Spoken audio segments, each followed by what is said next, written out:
Sunday, March 29, 2020. Still here in Floripa on the coast of Brazil. I'm going to start with a quote. Deep in his heart, every man longs for a battle to fight, an adventure to live, and a beauty to rescue. This is from John Eldridge. Wow. Wild at heart, discovering the secret of a man's soul. Say that again.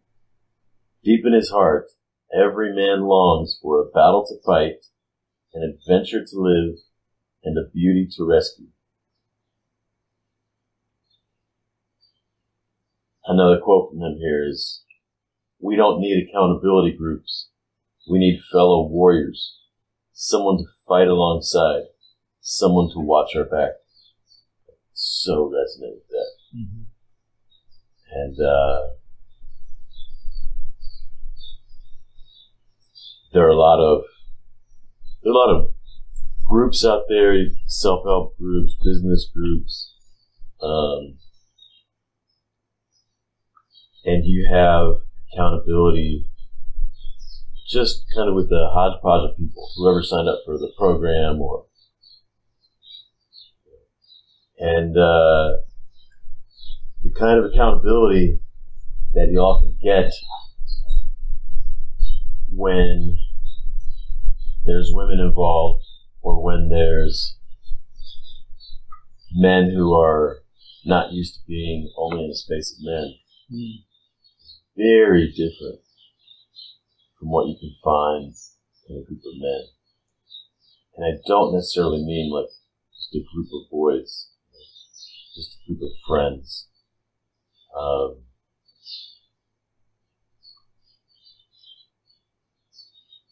Friends are, at least, here's the distinction I'll make.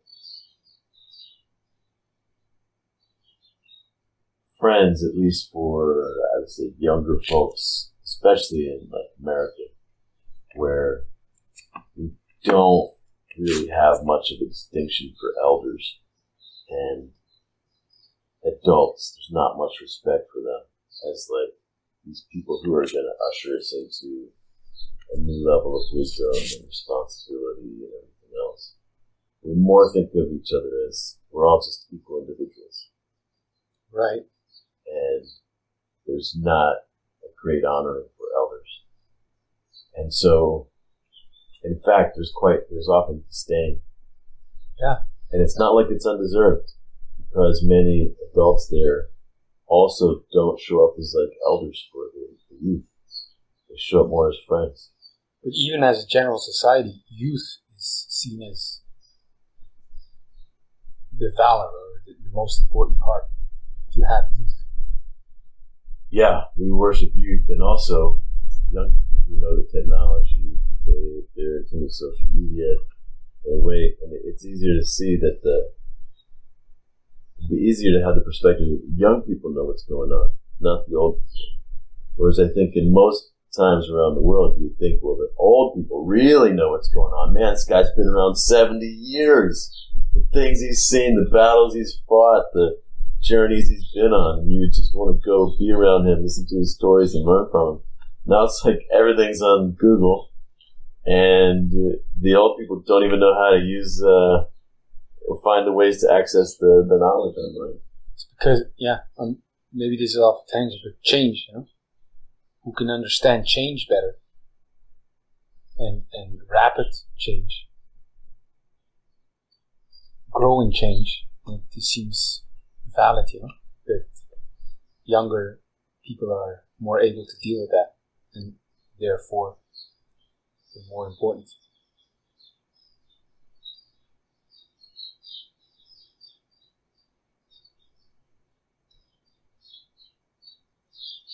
Just to come back to this quote, actually both of them, because I'd like to go deeper. Deep in his heart, every man longs for a battle to fight, an adventure to live, and a beauty to rescue. I can deeply relate to that, and if there's, this ties into the next quote, which is, we need fellow warriors, fighting alongside of us, watching our back. And I don't think most young guys, I don't think they really feel like they have that. They might have friends they talk to, friends they hang out with, go out drinking with, things like this. But unless they're actually like in a war or in a gang or something like this, or maybe you have a semblance of it if you're on a team. Yes. And you're really going for something, not just like hanging out on a casual team, playing some sport casually, but it's rare. I noticed with myself, my whole young man, that I've been always craving for that, which means also it wasn't really there. And I wonder if how many men have that experience, like the craving for brotherhood. Yeah.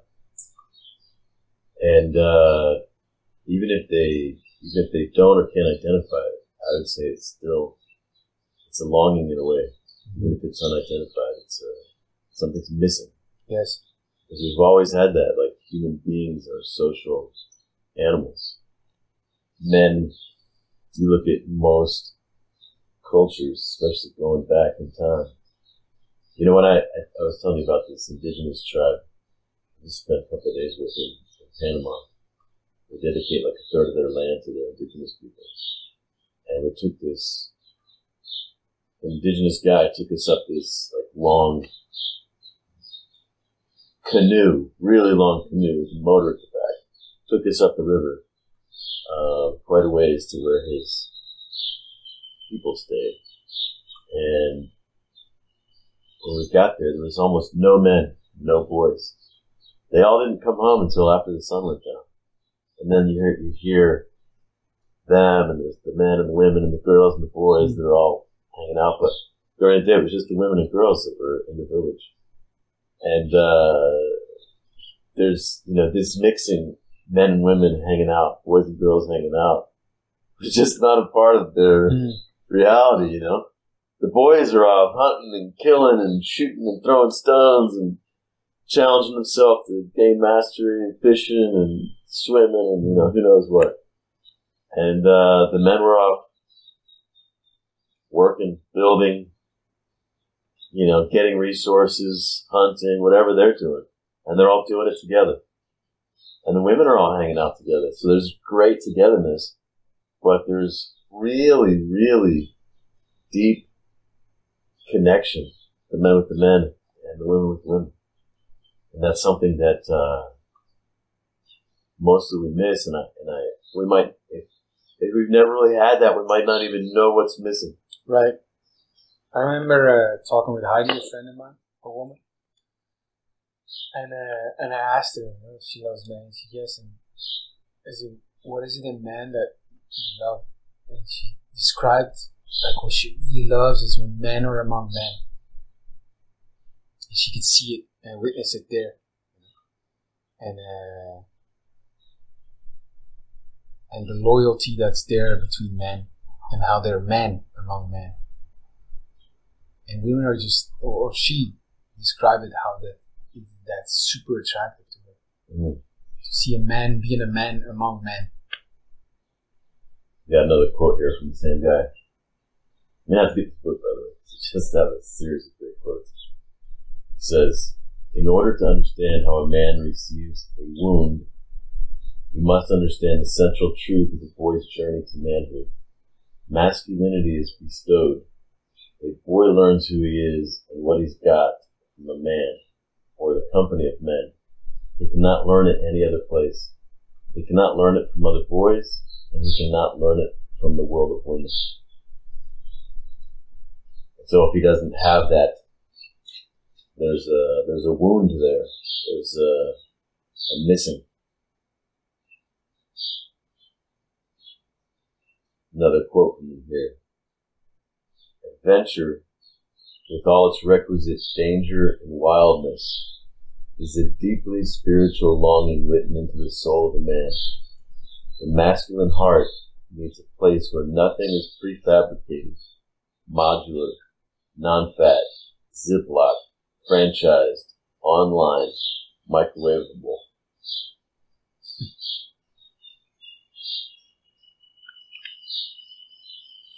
Yes. I have one too, my favorite. Can I? Yes. It's Mark Jack. I believe I read it to you already, but it speaks to the adventure. The adventure part. This is one of my favorite quotes. While you're digging it up, I'll read another one. I got it. Go ahead. In your life, you are William Wallace. All right, this is the Scottish freedom fighter. Yes. Who Mel Gibson played in. This is what was the name of the movie? I don't know. Where he's like, freedom! This is the era of the Comyns, of my name. Comyn in Scotland. So, fuck Wallace. In your life, you're William Wallace. Who else could you be? Comyn! There is no other man who can replace you in your life. In the arena you've been called to. If you leave your place in the line, it will remain empty. No one else can be who you are meant to be. You are the hero in your story. Not a bit player, not an extra, but the main man. And I think that's great when we talk about the war that men are facing. Mm. No one's going to come rescue us or them. Right? If you don't face it all and stand up and rise to be your own hero, the life you're going to live out is going to be less than one of great. A B movie. Mm. Yes, I want to study that more. Because I talked with a Scottish girl and I said, wow, I'm a Comyn, I was a clan Comyn in the 14th century. And she said, I'm a Wallace. Like, war going on. 7 centuries later. Right. Did the Wallaces fight the Comyn? Yes. That's why I said I have to see the history, But yeah. Those were the main clans. Adventure. Adventure is a path. Real adventure. Self-determined, self-motivated, often risky, forces you to have first-hand encounters with the world. The world the way it is, not the way you imagine it. Your body will collide with the earth and you will bear witness. In this way, you will be compelled to grapple with the limitless kindness and bottomless cruelty of humankind. And perhaps realize that you yourself are capable of both. This will change you. Nothing will ever again be black and white.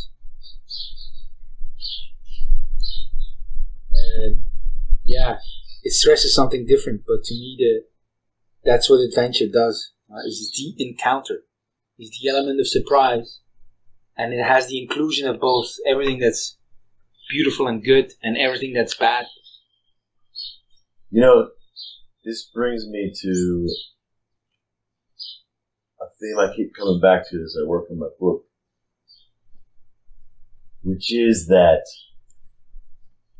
in the West today, maybe in most modern life, the idea about adventure is often something you do on the weekends.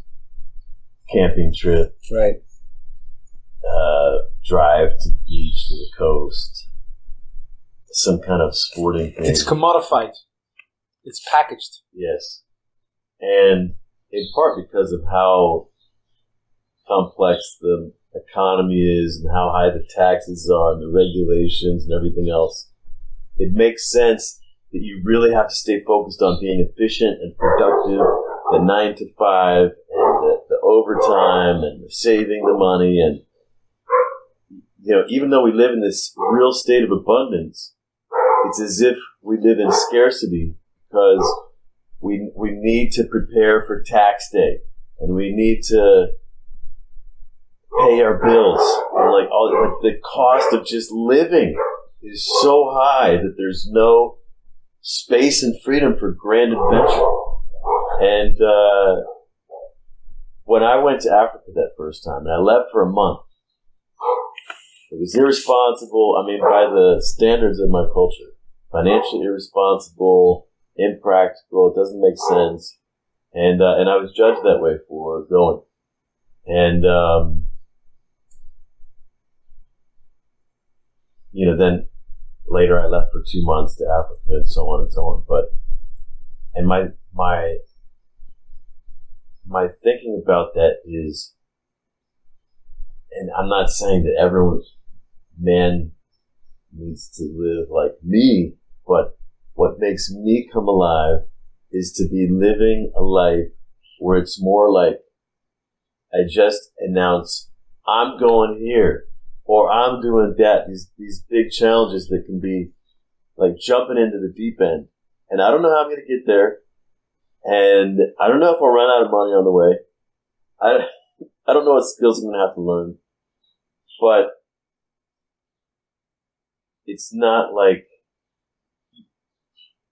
a business can be adventurous because you can say, okay, let's go into this market. Let's create these programs, or let's grow our business 25% this year, or let's do this or that. Or, I'm going to become a better even cyclist this year. I'm going to get better at that this year. These are our goals. But for me, I like throwing the rock over the other side of the mountain, and then I don't know what's there, and I want to go and try and get it. Mm-hmm. Yeah. Well, it's safe to say that the word adventure, what's used, the situations where adventure is used is not really adventure anymore. It's no different than that's why I said it's the commodification of the encounter. Like tourism is the commodification of travel, and thereby robbing it of its very essence, which is to be unpredictable, which is not packaged, which is it's not microwavable, And so when we go on a vacation, when we go on a weekend adventure, it's almost the opposite of the yearning we're trying to answer, which is the unpredictable and just going and being dangerous and not foreseeable. And so here's a what if, and this is something I've been exploring, but it's a what if for guys listening to this as well. What if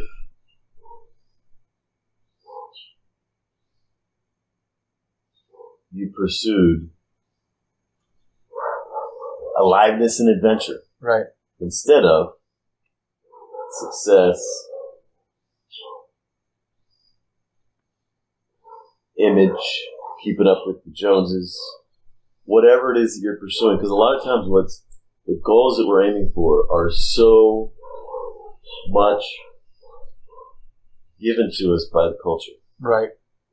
And here's how this ties back into the war that men are fighting. So many men who are dealing with addiction, depression, isolation, loneliness, suicidal thoughts, violence. They're living in a world that occurs to them as insane. There's nothing really worth going for. And so they don't get the stimulation, they don't get the challenge, they don't get the reflection that they're a great, maybe how they envisioned life when they were a kid, reading stories about great adventurers or heroes or missionaries or artists or philosophers or whatever. Everything is the world that's around them doesn't call to their heart. It doesn't have them want to fucking rise up in the morning, fucking like a roar, go greet the day. And so the what if is, and I'm not even suggesting anything specific, but I can imagine a different way of pursuing goals, a different way of even coming up with them. You know, when I took off, eventually in 2006, here's part of what I found is magical. And as I talk about this, I'm exploring this because I'm trying to finish my book and I want to put the right angle on it. And I feel it has something to do with this. It's like, out of the blue, I was invited to Africa. Right. I'd had visions about Africa for years before. But it was out of the blue. And my heart said yes. Everything else said no. Dangerous, impractical. And I went. And I came so alive there. And I came back. And I also, like, I gifted my work, which I'd never done before. Everything I did was like, this was like, I'm not in control, and I wasn't. Someone else was leading this, and she wasn't even in control. The event was chaos. You know what I'm saying? There's something about that I liked. And I came back, and then I come back to this old life I was living, and my brother quit, because he's like, man, and I understand, like, we've been working for like 9 months on a particular vision and plan, whatever, and he's like, you're fucking it up. And I was like, man, I understand if you have to go, but I have to fuck this up because it's not what I want, you know? And I was even more clear about that when I came back. But I didn't know, like, how to apply this in my life. I didn't really know what had happened. But I think it had something to do with speaking my desire to give. And then when the invitation comes, I just go. I say yes. Well, that's what was your role in it? Did you, when you look it back, do you see? Because I have a similar story, and I could tell it. But you see an opportunity. There was an invitation or an opportunity, and you said yes to it, and then everything changed. It wasn't just the opportunity. It was that I had said. Remember, because that thing happened with the kids, with the kids walking out of school with social media, right. The revolution. I saw, like, wow, social change could happen, the world could turn upside down, and I was excited. And I was like, man, I want to be part of this. I don't want to be sitting in my fucking office, right? You know. And so I was speaking my desire to be a part of it, and I spoke to my friend Robin. She said, well, come speak to my kids in my class, you know. And I said yes, because I decided I'm going to start just saying yes to these opportunities. So one part of it was, I'm saying I want to give in this way, I want to serve, I want to whatever. That's a big part of it. And then I got invited, and then I'm like, fuck, I'm scared. Like, this was not part of my sequential, normal plan I would have made in my business. But it was in line with what you said you wanted. Yes, but when the logic comes into it and the planning and everything, you can tend to make that inside of your comfort zone, or at least not too far out, right? This was all out in left field to just go and meet with these kids. And I said yes. And then that was exciting but unfulfilling, because even the kids were like living in this sterile world of comfort and everything. And then I expressed my frustration to Robin, like, here's what I want. I want this. And then she's like, well, I'm going to Africa, and I need someone to teach a curriculum. And then I was like, you know, everything said no, but my heart said yes, and I went. And I came alive. And then, so when I came back, I said, okay, it's something about continuing to say, I'm here to serve. Right. Someone invites me, I'm just going to say yes, because it was like, that was a way of getting out of me being in control. My mind, my left brain, my part of me that's going to make it logical, comfortable, responsible, practical. So what I hear from it is that you play a very active role in creating that, which is you speak your desire of how you want it. You say, basically saying, I want to give up control or whatever. I want adventure. And then it comes your way. Then the opportunity comes. Yeah. And then you take that opportunity. Yeah, without... Even though and you're not segregated, but you're like facing a fuck. Yes. Because my experience is a complete different one. I was working at the university in Brussels, and I was living a good life, and it was already different than most people. Being academic, getting paid to study and do philosophy full time. But I had a nagging feeling that something is not like, it wasn't adventurous. I said it then, it's not sexy. It wasn't sexy, the academic world to me. And then,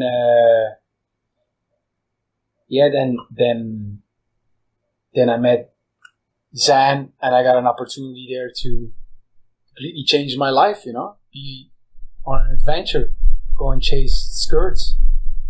And I didn't speak it that I wanted that. I had a nagging feeling that something was missing, but I didn't speak it. But I did see this opportunity, and I without any hesitation, I chose it. I was in my last weeks before defending my PhD, and I never did it. I just went. And I never not one moment did I think, this is not right, this is dangerous, this is... Of course, to me, it was so clear. It was 100%. Yeah. Well, coming back to talking about knowing, being clear, and being awake, imagine it wasn't just clarity. It was just desire. Right. And you saw Zan living it wow, and you felt it. It was real because he was there, and you know what I mean? I'm wondering, what's the experience of guys? Do they feel that desire? Is it as strong? Your desire was stronger. You knew something before an opportunity was with me. I had a nagging feeling, but until the opportunity came, I saw, well, okay, that's what I want. You knew more what you wanted, and then it came your way. So I'm wondering how people experience that. Well, see, okay, in 97. Wait, I'm going to say, so there's that element that's interesting to me. How strong do you feel, and are you clear about that desire? And two is the moment you see the opportunity, what is needed there from you? Meaning, do guys get these opportunities and they don't answer them? Or did we get very lucky and got great opportunities that were so strong pulling us? Well, let me go back as far as me knowing. This is interesting. Because I was going to start talking about 97, but if I take a step back,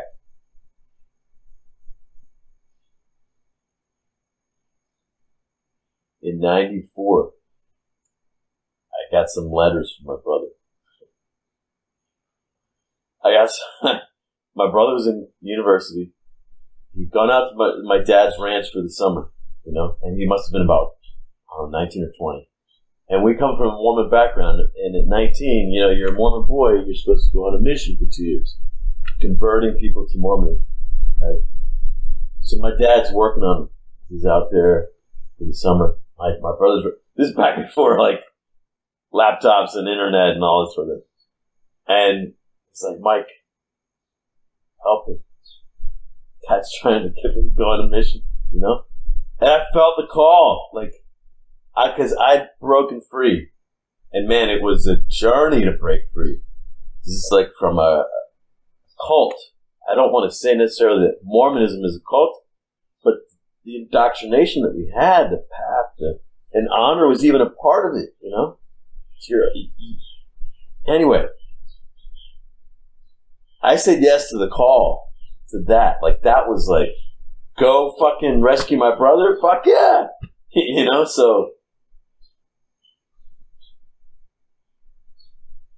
So that happened, and then there's a different kind of call from my youngest brother, which is he's back with my mom. My dad's left the house. I left the house. He's getting into trouble at school. He's hanging out with the wrong crowd. He's a really smart kid. He's obviously good at sales. He's selling newspapers in the evenings. I saw the potential of him coming to believe that he was a failure, a bad kid, or whatever. That shaping his identity and then forging that path for the rest of his life. And I said, fuck no. I was like, John, come here, live with me.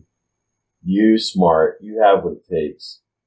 You know, if you can sell, you can make it in the world. And I said, come, let me show you a different way other than that, the school and living at home. And he came. And then later my brother came. And then in 97, the adventure for me was like, and I was making it all up, all this stuff about human development, coaching, whatever. Coaching wasn't even a term back then. But it was, the adventure was, how can we make ourselves great? How can we transform ourselves? How can we develop technology for transformation, excellence, next level of power? And man, it was so exciting. But so that experience that year, my brothers had radical transformation that year, did I? So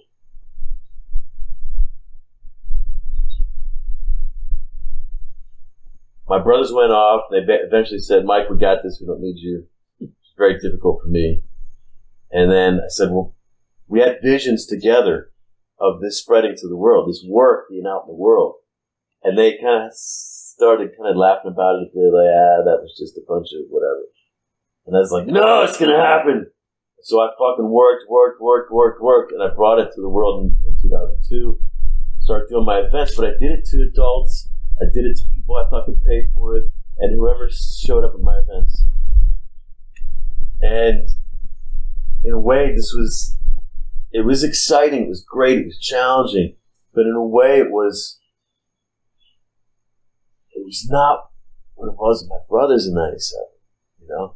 Kind of a free-for-all, kind of a make-it-up, kind of a just daring exploit kind of thing, you know? And well, the stakes are also higher, you know? They're your brothers. Yeah, and it's not just 4 days. It was a together, real adventure. Right?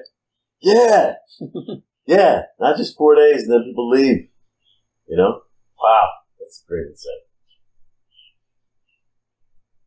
Just coming back to visions we've had lately, you know, like guys coming to adventure with us for months at a time. But rest of your life. So yeah, talking about like what makes us come alive, right? So anyway, in 2006, now I just completed a major accomplishment for me that I've been working towards, which was I wanted every one of my siblings, my parents, to have done my eye stamp, because it was like my masterpiece, my great thing they can see. Fuck, Mike's done it. Not only has Mike done it, but this work is tangible. Wow, it transformed my life. Holy shit. This is so, you know, like when we can come together, we can dissolve the walls between us, we can have our ally connection like we had before, you know, and the vision restored, and like, so I did that. And my father never participated, but he was also still Mormon, the only one still Mormon, and it wasn't like, I didn't really even see that happen. But like that, it just happened with the last boot camp. So now, you know, maybe it's as if I needed another great, you know. I'm really trying, I know there's an audience listening to this, but I'm really trying to work this out for myself at the same time. Like, what was it? Because I want to capture that in what happens next, you know? What do you mean? In what we do next. Yes. And also in the book to help work it out, what were the principles? Okay, you're not referring just your father now. Like, what was it that made you come alive with your brothers? And let me bring up another piece, and this refers to the work, the honor work. When we take a stand in the morning, we say, okay, we get present first. the face of feelings is what I feel now. This is speaking to my reality right now. When I narrate X, this is like suddenly you're making a distinction between what I'm feeling, what I'm narrating, and then there's me. My feelings are not me. My narrations are not me. Then that, like, I get to choose in the presence of this, in the face of this, and in the presence of my allies, the people, whoever I've invited to witness. I stand for being. And it's just what comes to you. What in that moment, what inspires you. It is in that way. It's a new thing. You're no longer in a linear continuation of what was given to you by your feelings and narrations. It's now a new beginning. Yes. And then there's the vision that comes from that. And it might not be logical. It might not fit. You might not know how you're going to get there. And then I've had this experience many times where I'm seeing something it's so exciting. If I stop and think about it, it'd be scary. But I'm just seeing it, right? And I'm speaking this vision. So these visions then start, like, there's life there. There's feeling there. These start existing for me, like, and they live on through the years. And I'll come back to them. I'll be reawakened to them, and they'll pull me again. But this is kind of what I want. I want to be called. I want to be pulled by something that's beyond my current self in my comfortable world, that my current identity thinks will be doable. Yes. I want to be called to the impossible task of something. You want to be caught up in something bigger. Something where I can't even, like the me who I am now, I can't do it. Yes. I couldn't do it. I'll need to transform. I'll need allies. I'll need warrior brothers. Mm-hmm. Right?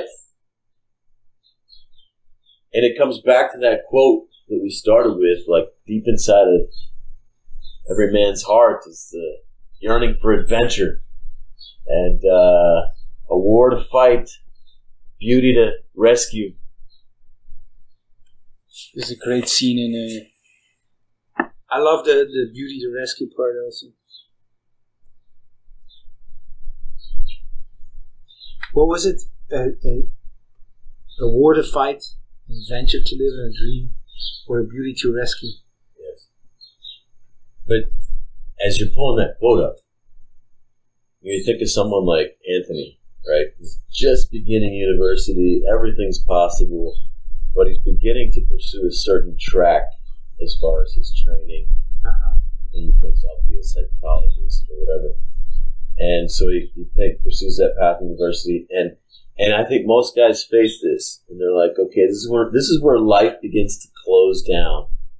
I'm going to go down this path, and my options are going to narrow, and then I'm going to buy a house and have a mortgage. I'm going to have debt, all this debt, car, whatever. I'm going to have a wife. I'm going to have these commitments. I'm going to raise a family, and I'm going to pay taxes, and then one day I'll retire, and then like the world gets narrow and it gets small, and for some guys maybe it really calls to them. For other guys it might feel like more like there was no great calling to this. This is just what everyone thinks I should do, right?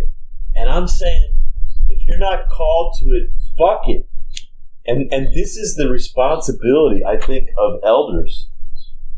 An elder gives a calling to a younger man that has him say yes. Or maybe he even denies it or refuses it because he's scared of it or because he doesn't want to grow into it.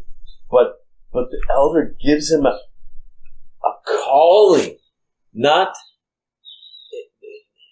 this vague expectation of society and these people who you don't know and your parents' expectation of you. Like a guy doesn't want to see a father who is kind of grumbling through his day and just kind of comfortably surviving his marriage and his boss and his paying the taxes and whatever. Like what son, what young man is going to be like, yes, I want to live like that. You know? Which one is going to? I just saw the 3:10 to Yuma movie, the cowboy movie. It's about that, mainly about that. You know? Like how the boy sees the father. It's brilliant, man. And adventure lives in when we sit down and watch a movie. And we watch movies of men on great adventures. But today's world it's pre-planned. Every fucking week for the rest of my life until I retire, 9 to 5. Do you feel like your adventure is big enough? Right now? No. But I also feel like I'm creating it. Right. I can make it the fuck up like we both came here to Brazil on a moment's notice. I feel like we're playing small. Yeah, but it's... This is Never Cry Wolf, one of my favorite movies of all time. And they're sitting in a plane, small plane, and it's also then later about to crash, and it's just, okay. And the guy says, steering the plane, says to the main character, we're all of us prospectors up here, Tyler, scratching for that one crack in the ground. Never have to scratch again. I'll let you in on a little secret, Tyler. So he's talking about, like, are they going to find gold? They're prospectors, right? Oh, but he's generalizing from that. He's saying we're all prospectors. We're all prospectors. Because Tyler is out there. He's going to study the wolves. This is a young guy. He's younger, but he's not young. Okay. He's going to study the wolves. Okay. And he says, "What are you doing? What are you doing up here? Is it gold? Or you?" And there's no gold up here. And Tyler doesn't really say. He says, "Oh, it's hard to say what I'm going to do." But anyway, he says, "We're all prospectors up here, scratching for that one crack in the ground. Never have to scratch again. I'll let you in on a little secret, Tyler. The gold's not in the ground. The gold is not anywhere up here. The real gold is south of 60, sitting in living rooms, stuck facing the boob tube, the TV. Bored to death, Tyler." He goes, the stick. Because then the plane gets like, you know. Starts shaking. Tyler goes, "What's wrong?" You know. With that.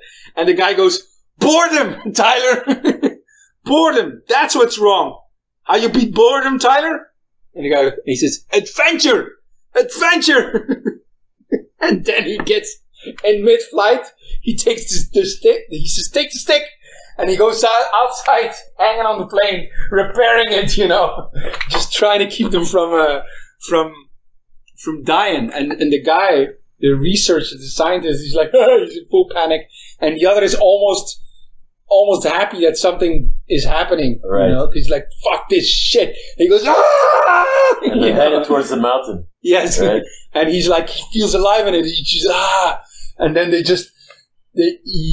gets it started again, and he's like, you see the mountain coming, and he's like, you can drool out of his face, and they just make it, you know, and it's just, that's the beginning of the movie. You know, I was going to write my book in a way to where, like, this going to Africa, just saying yes to the adventure and all that, changed my life in that way, but it's not true. I was living that way since I left home, you know, at 17. Even with my business. In fact, this was a problem with my business. From the perspective of, like, if you want to be a really successful, financially successful entrepreneur, you don't do it the way I did it. Which was, like, to me, once I did a boot camp, well, that's where the business started. I was like, fuck! Holy shit, this is amazing.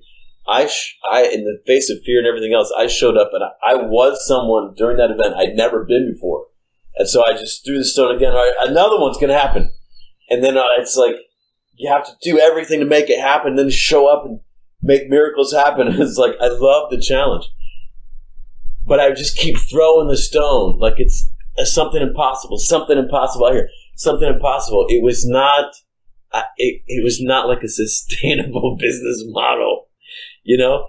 But I loved it. And kind of my point earlier in this conversation is, what if, like, you just choose to and say, like, that's the kind of life I want to live. Like, not like there's not a problem with it. Like, oh, you're not mature yet or successful yet. You need to change your thinking so that, the indications of success and everything else. And it's like, what? No! Like, this is what I want, adventure. I want to keep throwing the fucking stick out there, and I don't know if I can bring it back, Like, I'm saying this as like for a young guy to say, like, okay, here's what society says are my options, where I get on like a successful linear path to growth, and then I become successful, and I have the family and all this. And then there's like the other one where this is like what great explorers do. They say, I'm going to go where no man has been before. I'm going to cross the Arctic Sea, and it's never been done before, and whatever. I don't know if I'm coming back,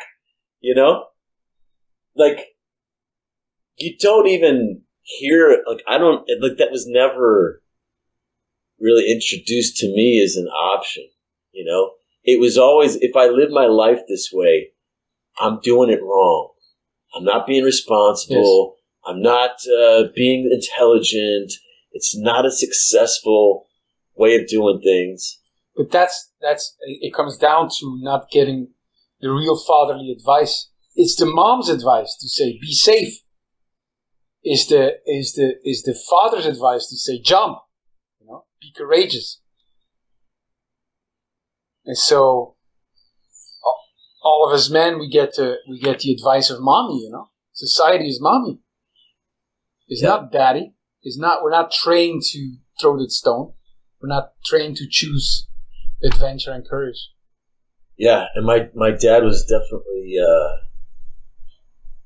he was on the side of safety for sure. And beyond mother and father, because I think even the father to a certain extent can be more worried about your safety.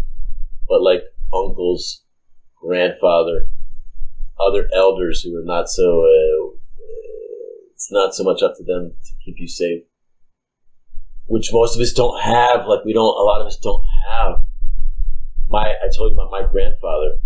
His way of teaching was giving me a challenge where I could hurt myself or someone else or whatever, and then trusting me to do it. I gave you many examples of that, and I loved my grandfather, and he was like my idol growing up. And I think it's because of how he taught me. Yes. It wasn't this school kind of teaching. It was throwing me into the unknown and having confidence I'll be fine. Almost daring me in a way. And I think that has been very important to you to have that.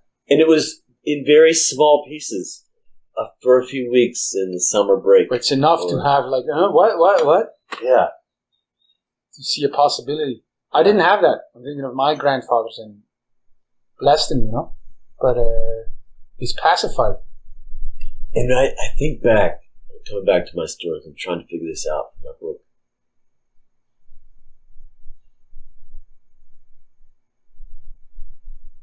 Audrey, who was my roommate at the time, she came to my boot camp in 2006, just before Africa. And she judged me hard for leaving, going to Africa right after the event. The next event we gifted, it was definitely, never done it before, it was definitely throwing the stone and then trying to chase it down. It was the most powerful ever. Like, it was not, every rational thing pretty much said, don't do it like this. It's not a smart way to do it. Everything inside of me. But there was an instinct, this could be great. That's you. Oh, that's me. And it was the most powerful one ever. So it was like affirmed again. This way of doing things is powerful. But she judged me hard after that event. And she was also, romantically interested in me. And she wrote me this long thing analyzing the business and my way of doing things and critiquing me, also as an ally for positive whatever. and that, this thing isn't ready to go live yet. It needs to mature. It needs to be safe and responsible in all these ways. And like the idea that bringing people into this amazing experience and then sending them home to grapple with the difference between what they experienced. That's not right. It should all be, it's like,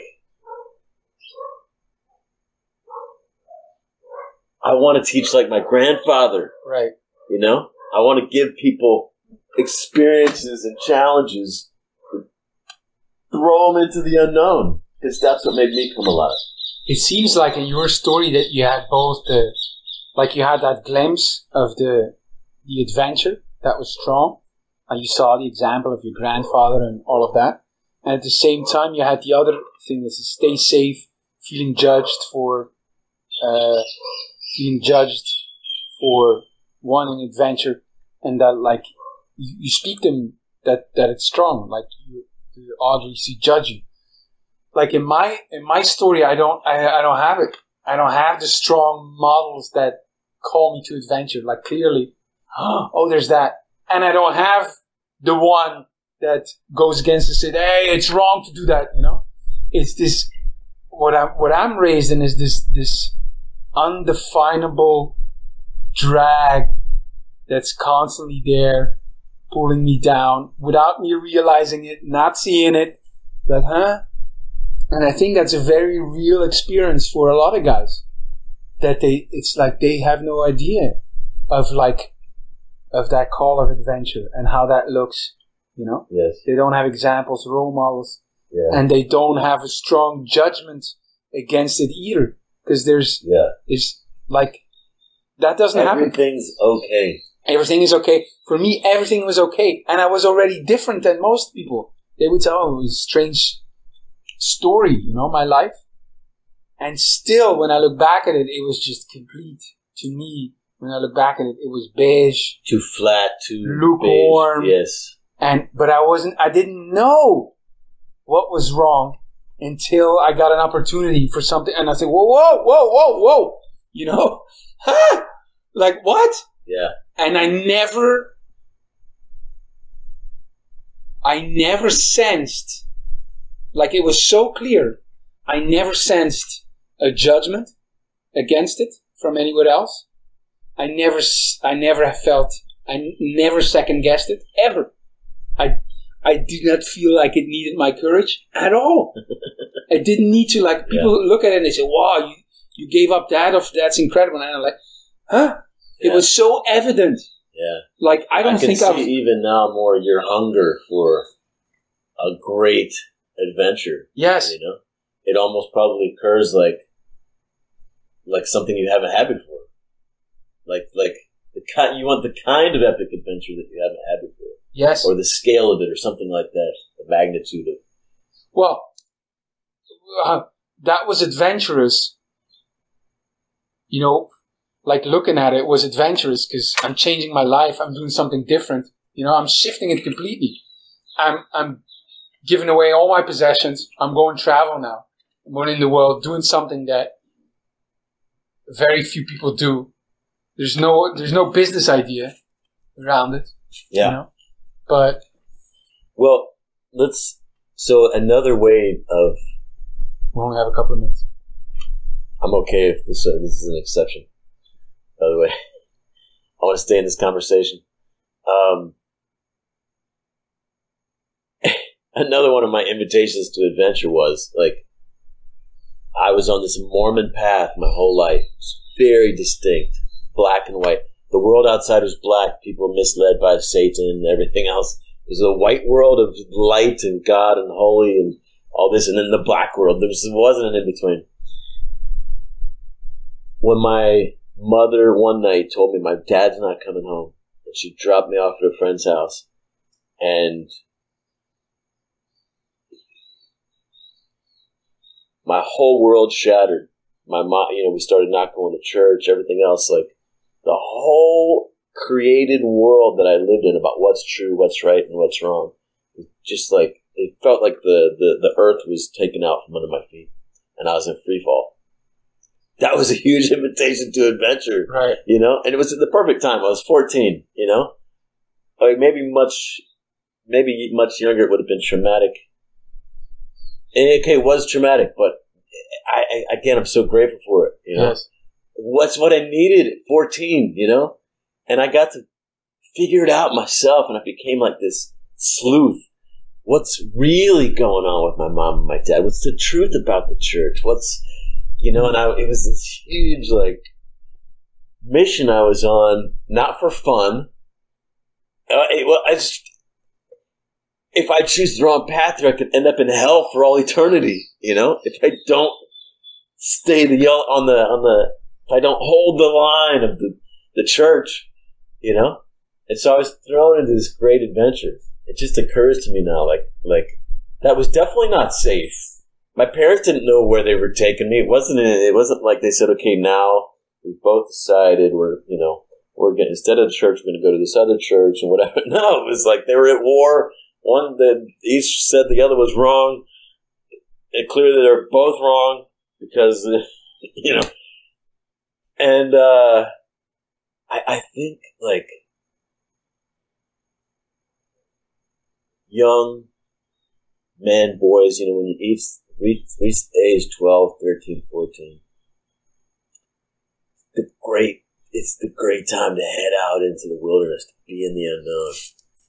And I think it's a thing of like so many teenage boys get in all kinds of trouble because the call to adventure of their society, culture, family, school, whatever, is so narrow, so small, so uncompelling, so unadventurous. But it's also very strong. You had the luck to have, say, a grandfather like that. You had the luck, in a way, that the ground was pulled from underneath your feet. Yes. Most men do not have that. Yes. At all. Yes. It continues to be this kind of okay thing. Yes. You know? And you're never thrown into the adventure like you said you were. Yeah. Like your grandfather threw you. And these teenage boys in the school, they're trained to, like, okay, you're not just quietly, passively listening to the teacher, focused on every word of the teacher. You're looking out and you're imagining riding your motorbike or climbing the tree or whatever. Like you're wrong. Yes. For these instincts, you know, we talk about the polar bear analogy in the zoo, you know, this is like the training to like ignore your instinct and just learn to be a good, obedient zoo member. So for these men, like say your story, you had. I really want to reach the younger ones, man. Exactly. That's why I'm going to say this. You had the fortune of having a grandfather. You had the fortune of having the floor taken from underneath your feet. You were thrown into adventures. Yes. Okay? I had the fortune of being invited, getting the opportunity for a big adventure, you know? And I said yes to it.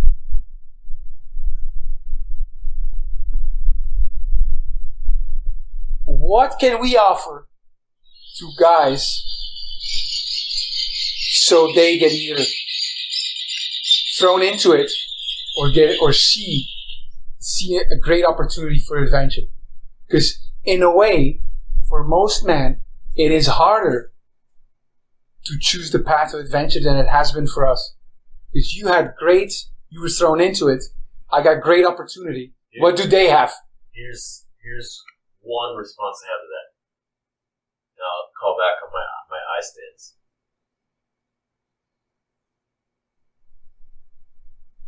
It was for a while that I had like these long form sales letters to invite guys to participate. At the time it was a Well Warrior boot camp, right?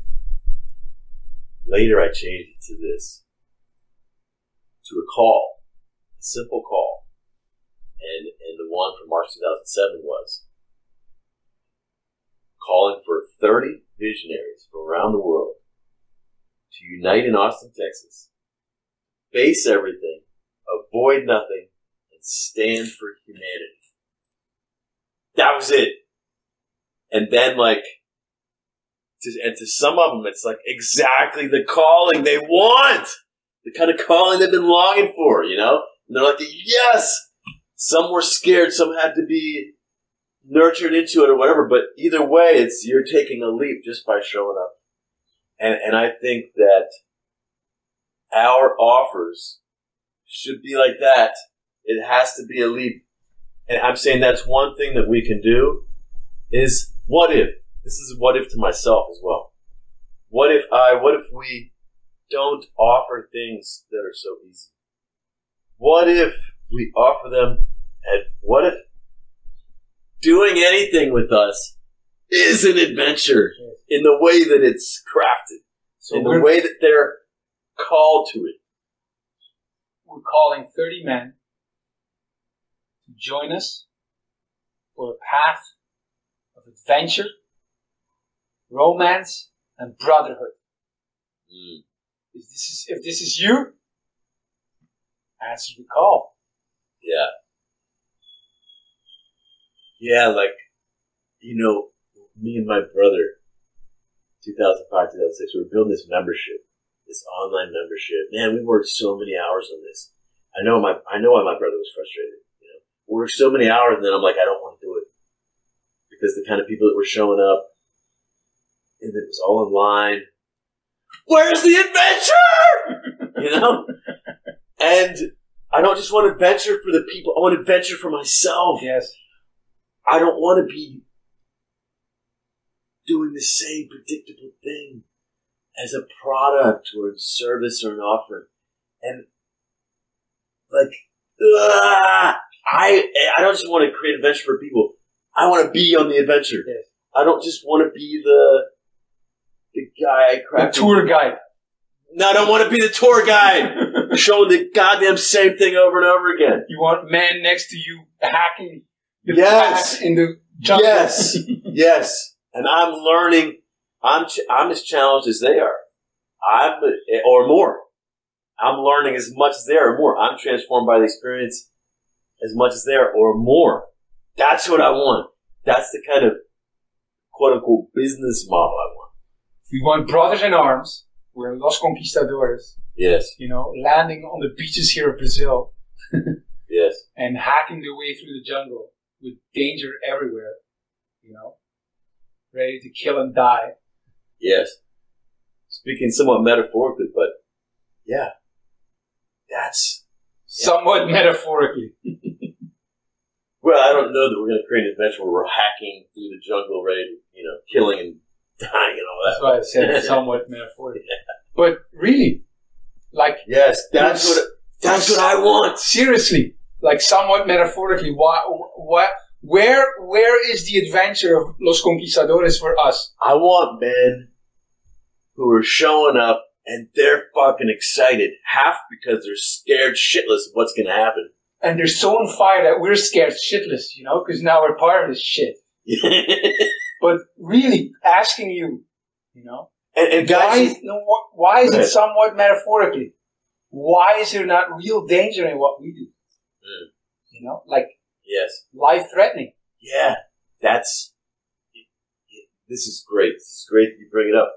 And I should also point to this in my book, and this was part of Audrey's criticism, is that, like, something's not a commercial offering if, like, you could potentially get sued for it, if you don't have insurance, if someone could die in the meantime, or whatever. Now, we can definitely be responsible when we do these things. Like, we can have someone who's medically trained with us on a journey or something.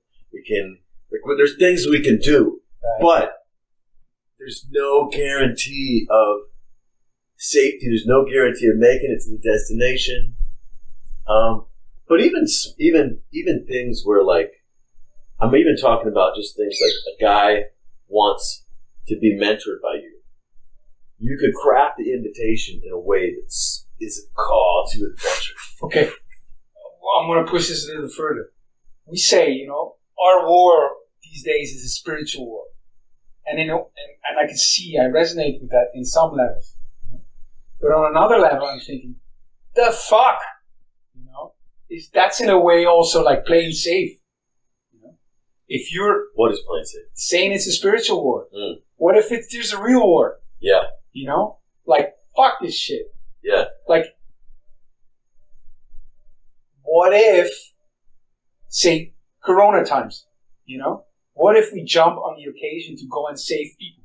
For example, with a real risk of getting sick and dying, you know? Where are the adventures like that for us? What would be adventures like that?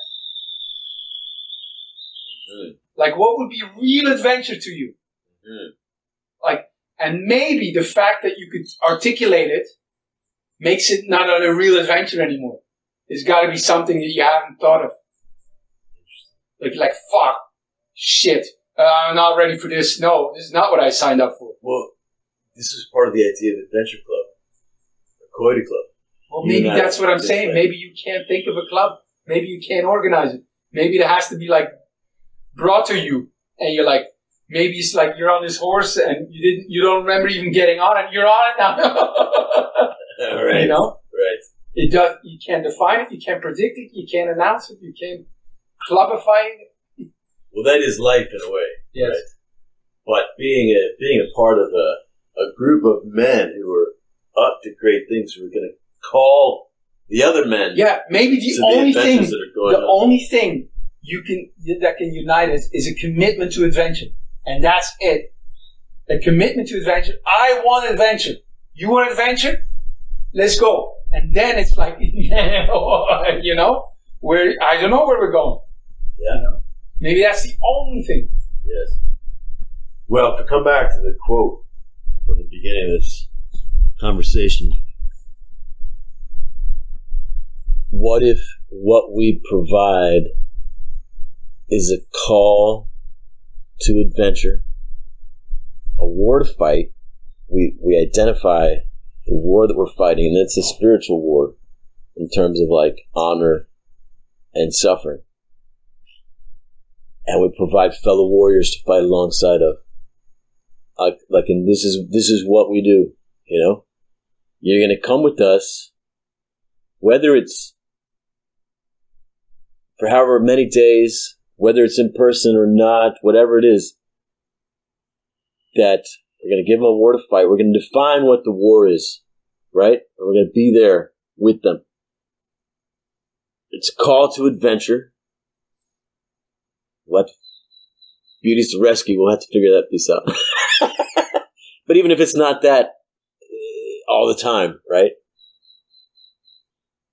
And then the other part of this quote, I actually want to go back to the war to fight, an adventure. Brothers, war, you know, to have your back, fight alongside of. Yeah, and we bring the peace also of the elders in giving them a calling worth answering with all their heart, calling worth risking their life for. What if? What if?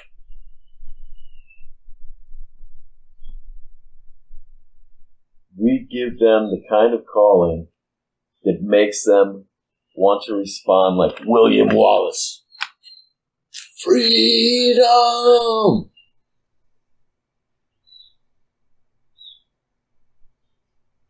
Adventure with all its requisite danger and wildness is a deeply spiritual longing written into the soul of man.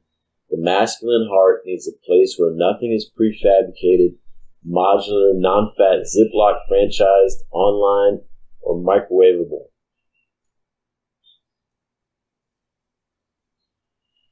And the wound he talks about, if you want to talk, we're talking about the war that our brothers are facing, right? Many of them are left with the wound of not having learned who he is and what he's got to offer from a man or from men. And one of the things we can invite them to is to a real adventure in the company of men, where they can discover more about who they are and transform in the process.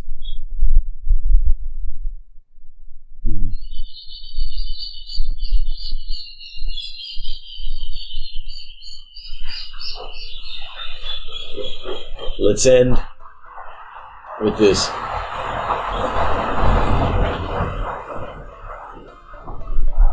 We'll just end with the same two quotes. Deep in his heart, every man longs for a battle to fight, an adventure to live, and a beauty to rescue.